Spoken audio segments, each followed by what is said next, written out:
Top quality और consistent performance के लिए सिर्फ सिल्वर पंप नाम याद रखना। સુદર્શન રેડ્ડી વિપક્ષ તરફથી ઉપરાષ્ટ્રપતિ પદના ઉમેદવાર જાહેર થયા છે।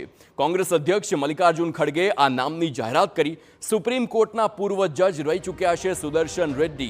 તમામ પક્ષ એક નામ પર સહમત થયા તેમ મલ્લિકાર્જુન ખડગે નિવેદન આપ્યું છે। ઉપરાષ્ટ્રપતિ પદની ચૂંટણી એ વિચારધારાની ટક્કર છે તેમ જયરામ રમેશે પણ નિવેદન આપ્યું। સુદર્શન રેડ્ડીએ બંધારણના મૂલ્યો માટે સમગ્ર જીવનની લડાઈ લડી છે।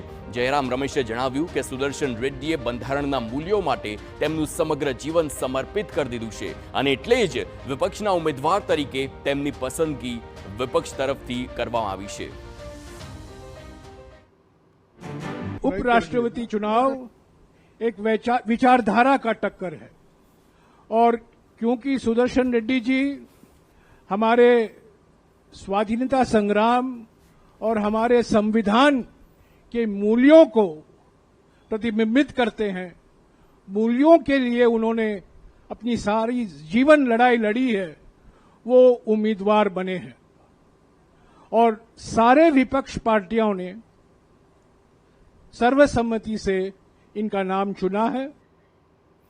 ઉલ્લેખનીય છે કે એનડીએ તરફથી ઉપરાષ્ટ્રપતિ પદના ઉમેદવાર તરીકે સીપી રાધાકૃષ્ણનનું નામ જાહેર કરાયું છે।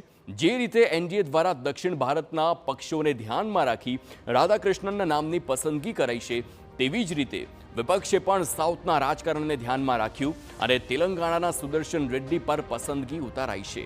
તેલંગાણામાં જે જાતિગત સર્વેનું કામ હાથ ધરાયું હતું તે સુદર્શન રેડ્ડીના જ નેતૃત્વમાં થયું હતું।